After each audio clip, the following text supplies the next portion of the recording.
Bon, pour passer à des choses moins conceptuelles, mais qui sont liées, puisque c'est notre période historique mêle tout ça, nous avons ce livre que nous coéditons, qui s'appelle JFK 11 septembre, 50 ans de manipulation, que nous éditons avec notre camarade et partenaire Franck Spengler des Éditions Blanches, qui est mon éditeur historique depuis 1994, et que je salue, d'autant plus chaleureusement qu'il vient de perdre sa maman récemment.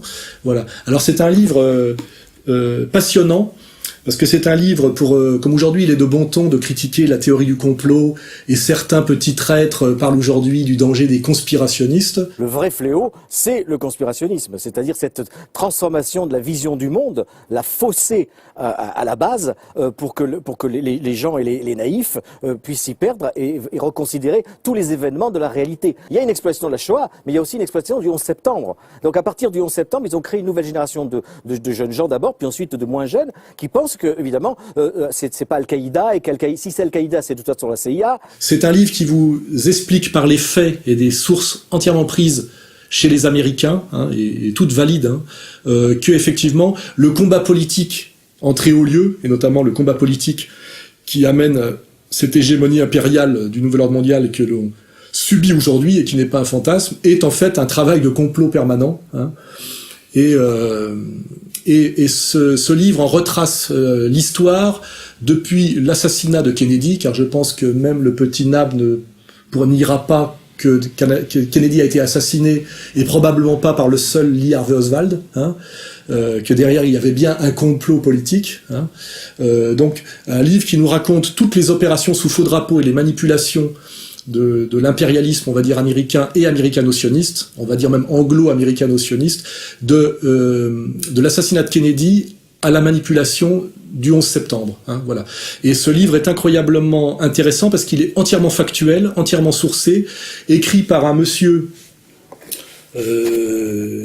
qui s'appelle Laurent Guyeno et qui est ingénieur à l'École nationale supérieure de technique et docteur d'histoire. Je suis rentré dans ces sujets-là vraiment par accident. C'était pas du tout ma formation ni mon intérêt au départ. Je venais de terminer un livre sur les faits au Moyen-Âge, donc vraiment on était très loin du sujet. Et j'ai été sensibilisé en fait de manière très banale sur le sujet du 11 septembre au départ par une ou deux vidéos, la vidéo Loose Change en particulier, qui était la plus connue. Et donc très rapidement, mon univers s'est complètement effondré, ma représentation du monde a complètement été bouleversée, ça a été un choc énorme. J'étais très américanophile, j'adorais les États-Unis, j'avais aucune... Pour un Français, j'étais exagérément américanophile par rapport à toutes mes connaissances. Et donc du coup aussi assez pro-Israël, je n'avais pas de problème.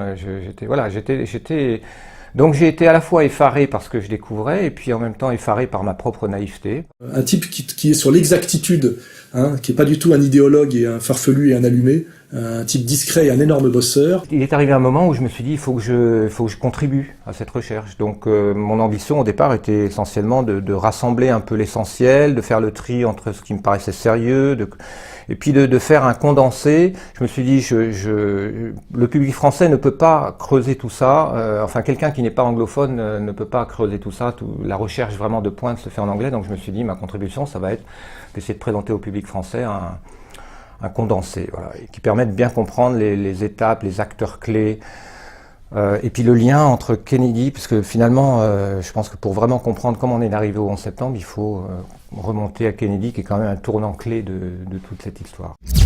Et surtout, ce livre a ce courage et cette modernité incroyable, c'est que par un travail entièrement sourcé, il démontre que les attentats du 11 septembre sont une opération sioniste.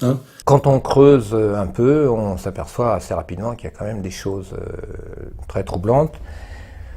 Et mon opinion aujourd'hui, c'est qu'Israël est très impliqué dans la préparation des attentats du 11 septembre. Les éléments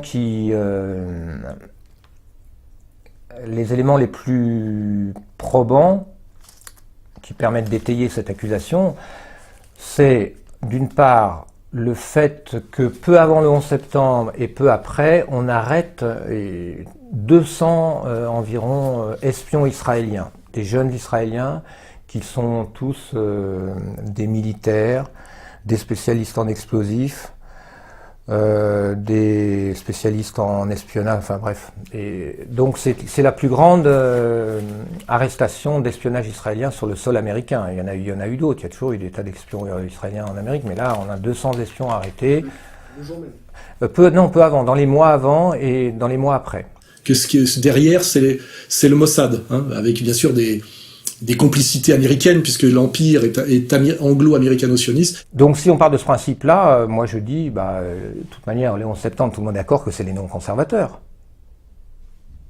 Parmi les contestataires, quelqu'un conteste que les néoconservateurs seraient les principaux cerveaux du 11 septembre, eux qui, dans leur think tank PNAC, Project for a New American Century, ont appelé à un nouveau Pearl Harbor, eux qui ont lancé la campagne de guerre de civilisation, choc des civilisations, etc. On sait bien que c'est eux qui sont derrière ça. Or, qui sont les néoconservateurs? C'est Israël. Il y a pas de, tout le monde le sait, il suffit de... Mais il attribue bien, et il le démontre parfaitement, que les attentats du 11 septembre, comme ça a souvent été dit et intuitionné, et ce qui a voulu d'ailleurs la diabolisation du pauvre petit Mathieu Kassovitz quand il a osé en parler. Comment on peut faire tomber 3 tours avec 2 avions? C'est pas pour rien que certains ont hurlé quand Kassovitz a dit que la version officielle du 11 septembre ne tenait pas, parce que je pense que ceux qui lui ont hurlé dessus chez Tadei, on mettra les images, avaient bien compris qu'Israël était impliqué, et quand ils hurlaient contre ce pauvre petit Kassovitz qui n'a pas tout compris, ils protégeaient bien la maison mère. Si on a envie de développer les théories du complot, que Mathieu a adopté, parce qu'il a dit « je suis ». Si, vous avez répété tous les arguments qu'il y a dans le livre. Moi, je pense que le conspirationnisme débouche sur quelque chose d'extrêmement grave, c'est le négationnisme. Négationnisme, c'est-à-dire les gens qui disent les chambres à gaz n'ont pas existé. Bon. Et on est dans cette filiation, et que c'est extraordinairement dangereux. Je vous conseille la lecture de ce livre, je crois qu'il se vend pas mal, et donc qui est une coédition des éditions Blanches et de Contre-Culture, c'est-à-dire vous pouvez le trouver et en librairie et sur notre site. C'est un livre qui vaut 16,95 € de Laurent Guyénaud, et qui fait 315 pages, je crois. Voilà. Lisez ça. Alors là, on est vraiment dans le polar politique, entièrement sourcé. Pour ceux qui seront fatigués de la lecture de Sorel, du Cercle Proudhon et du Kluskar, là, on revient à du politique, à du factuel. Mais c'est très complémentaire. Le concept d'un côté, les faits de l'autre. Il faut jamais séparer les deux. Voilà.